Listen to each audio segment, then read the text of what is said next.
prospectors, Tony Pilkington, Gold Talk Leonora. Just on my way back from Canalpi, dodging the water puddles. Had a fair bit of rain out here over the last few days, and just been out here for the day helping a mate peg a lease. Just make sure it's all correct.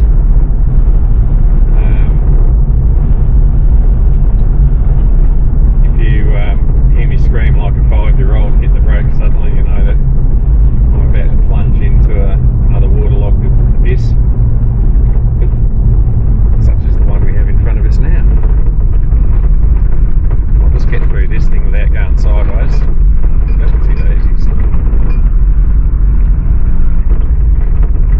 We've sort of got the beginning of May up here in the goldfields, and that's probably the busiest time for people coming up prospecting and trying to put a bit of colour in the jar. And one of the sort of really common, it's not a complaint, but it's just, you know, a little bit of despair, to be honest. It's really hard to get on the ground, and one of the things that we try and teach people in our training courses, you know, both in Leonora and Mandurah, is Lisa and I have got a saying, which it's a bit of a mouthful, but we say you don't have to be a professional prospector to prospect professionally. Okay, so we sort of feel that if you have the knowledge, acquire the knowledge, and go about your work in a professional manner, you're going to put more gold in your kick. But it's also going to help you get on the ground a lot easier. So what I find the normal sort of modus operandi for prospectors is that they'll come up to somewhere like Leonora and go to the caravan park and basically find someone that's prepared to take them out. Okay, absolutely nothing wrong with that, and going out working pending ground. It's a strategy, it works. The thing I don't like about it is that then you're in the hands of others.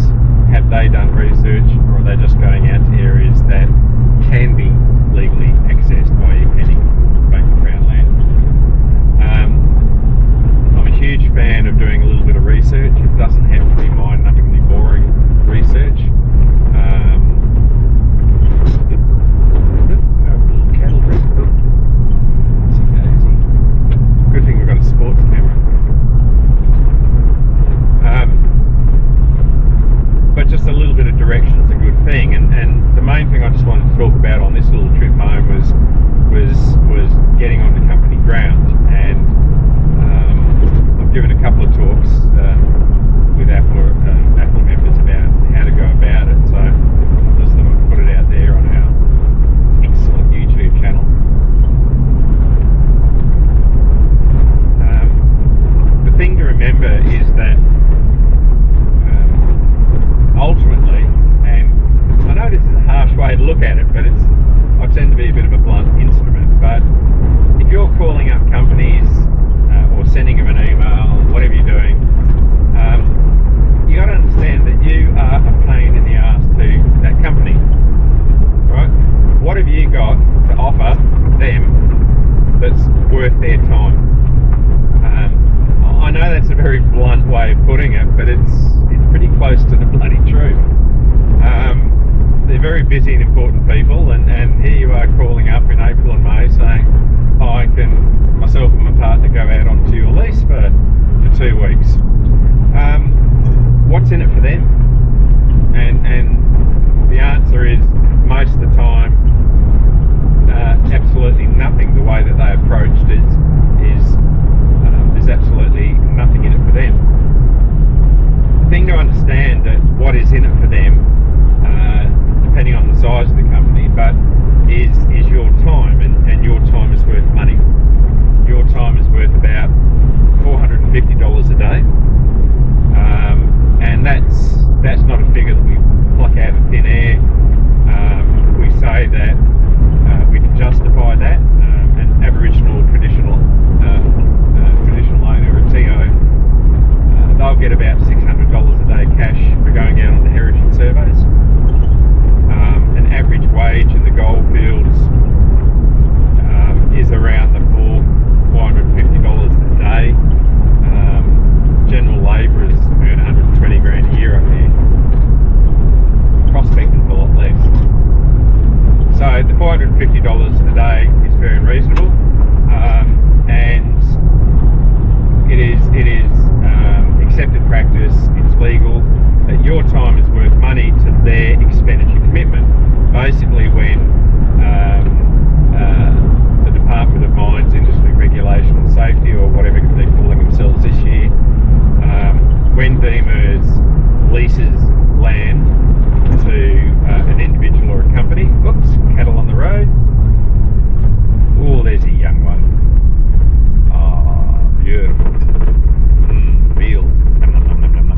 when DMERS leases out a bit of dirt to an individual or a company, it does so with conditions attached, and one of those things is that it wants to know that you're dinkum. It said, right, come on leaseholder, you've got money that you have to spend each year by way of rents to your landlord, which is the state government, who basically looks after the land on behalf of the people of Western Australia. And you're paying rates to the Shire. For example, 200 hectare prospecting licence, you're paying about 450, 500 bucks maximum to the government for rent, and about the same again to the Shire rate, so about $1,000 a year in real money. But you also have an expenditure commitment, and in the case of that example, a 200 hectare prospecting licence, it would be $8,000 a year. Now, that doesn't mean that you have to spend $8,000 a year. It means you have to account for $8,000 a year in value being spent on that tenement. And the easiest way for us scaly prospectors is our own time. And to give an example, mum and dad prospector ring me up and say, Tony, I'd like to go out into your tenements, and what have you got that I haven't got? And I said, well, we've got time. And so mum and dad prospector go out into our tenements for 10 days metal detecting. That's $450 a day per person, and so that comes down times 10 days, $900 a day. That's $9,000 that I can claim as the tenement holder towards my expenditure obligation, what they call my Form 5 expenditure obligation. Form 5 is just the document. That's the title of it. It's called Form 5. It's a mines department document. Where we get the name from, Form 5 expenditure obligation. So as long as you understand that concept, that is what you as a prospector have to offer a tenement holder.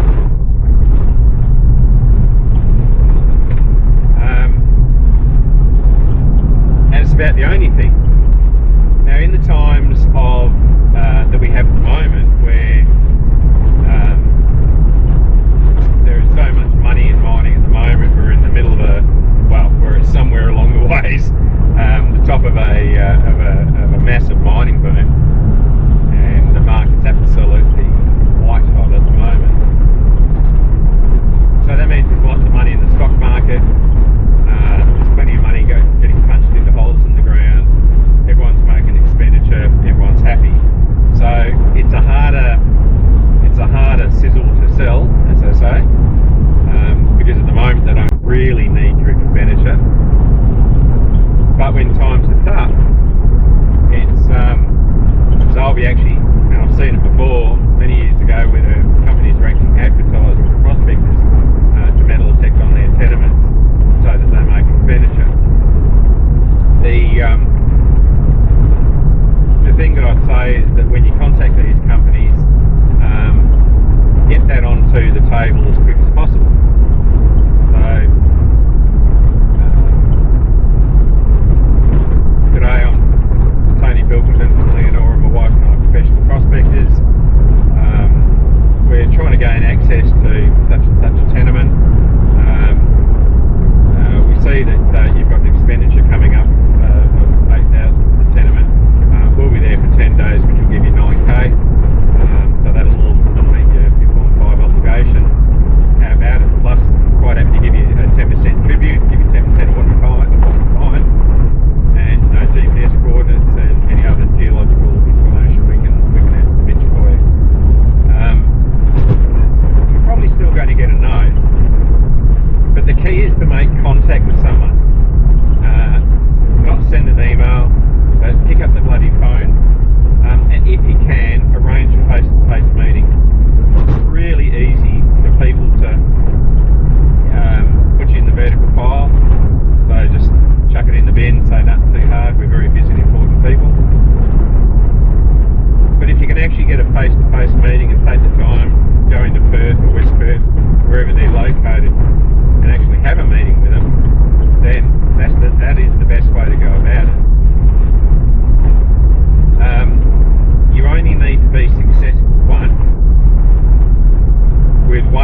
being professional, trying to meet them on site or in their offices. It's the absolute best way to go. The other thing that I think people make the mistake of the vast majority of time is at what time of the year are they contacting these companies? And it's a no-brainer when you point it out, because I speak to some of the tenement lands officers, and this time of the year you're getting 50 emails a day from scaly prospectors saying, look, we'd really like to go out in those tenements. It's too much. It's the wrong time of the year to be contacting them. Okay, you're most likely going to get a zero response or no response at all is the most likely response that you're going to get. So my advice to people is don't contact companies at this time of the year. Contact them in summer, right? January, February. That's the time to be calling them when no other bugger is. They might be dealing with one person a day ringing them up, and you just might jag it so they've got a few more minutes up their sleeve and they can listen to what you've got to say. And they may have that 5 minutes to meet with you for an overpriced cappuccino and hear your story. Okay? So definitely you do your research over summer, you ring them over summer, and you line your blocks you're going to target for this time of year. The other thing I'd say is actually deliver through with what you are offering. So, for example, and it is a problem. This isn't a whinge. It's just the way it is. That with the Section 40Es, I think it's a 90 or a 94% non-compliance rate with the legal obligation of providing the exact locations of nuggets. Very few people do it. Now, that's one issue, and that's not what I'm talking about. But if you're dealing with a company and you say, we will provide you with our hours and we will provide you with our expenditure, etc., well, bloody well do it. Because basically what you're doing is you're pooping in your own nest. And I've heard of tour operators doing the same thing with companies I deal with. They say, yeah, we'll give you all the expenditure. They don't follow through with the paperwork. Why is someone going to ever let them on their tenements again? It's just really, really poor form. So do the right thing. If someone's going to give you the shot, give you a chance, then take time, do the paperwork, and dare I say it, build up those relationships. As I just said previously, you only need one or two companies to accept you, and they'll be calling you. Like you'll never have a shortage of places to go. Absolutely, there are companies that have a closed door policy. Big companies out there like Goldfields and that, they're just not interested. So you just have to cop that on the chin and accept that there's thousands of more tenement holders out there, and just slowly work your way through. The whole point is that you do your research, you target areas where you want to be, and then you approach these companies in a professional manner and see if you can get onto their ground. The other thing that I'd say also, to add a little bit of complications to the mix, is COVID-19. And this particular season, 2022, I think that's right, 2022 AD, a lot of companies are still very, very, very, very cautious of COVID. From a few different angles, from losing shifts with COVID and close contacts, very particularly about public perception if they were responsible for bringing it into an Aboriginal community or something like that. The wood ducks get a bad enough rap as it is, FIFO workers, so they really are trying to keep a lid on them. Now,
speaking with mining companies, you need to really be speaking language that they're comfortable with.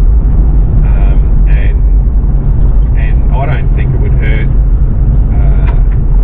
This is another thing that I'd love to pile on to Appler to maybe get them to do is to draw up some generic safety documentation for prospectors, for Appler members. And the thing is, all right, if you're a retired couple in your 70s and you're coming out bush, 4 weeks of the year, you sort of think, well, why should I worry about it? But I would say, well, why shouldn't you worry about it? That's the great thing about a Western Australian miners, right, is that you are in the mining industry, and by having some safety documentation, it could really help you get onto mining tenements. So for me, I think it's a good thing. What I'd say though is that it's very important that if you are signing off and saying you're going to do something, then you need to be doing it, and you can't just cut and paste from various other safety documents. You need to work out what you're prepared to do or not do, and actually follow it. But it's it's something that that perhaps you could take on board. But as I said, understand that your time is worth money with no tax implications and things. And the road's missing up here. I think I might have to slow down to $1.20. Understand your time's worth money. Contact the companies at the right time of the year, and where you can, see if you can get a personal meeting with them, and just understand at the moment that with COVID-19, it's a bit tricky. Geez, I've had some bloody water through here. I haven't seen the road this bad for about 15 years. Here we go. More. So Lisa and I, just as a bit of an aside, we're doing a couple of one-day courses down in Mandurah in mid-August. Have a look at our website for details in about another week or two. I think it's mid-August, let's say 12th, 13th, 14th, somewhere around there. We're going to be doing two one-day courses over the weekend. And I suppose it's a bit of a shameless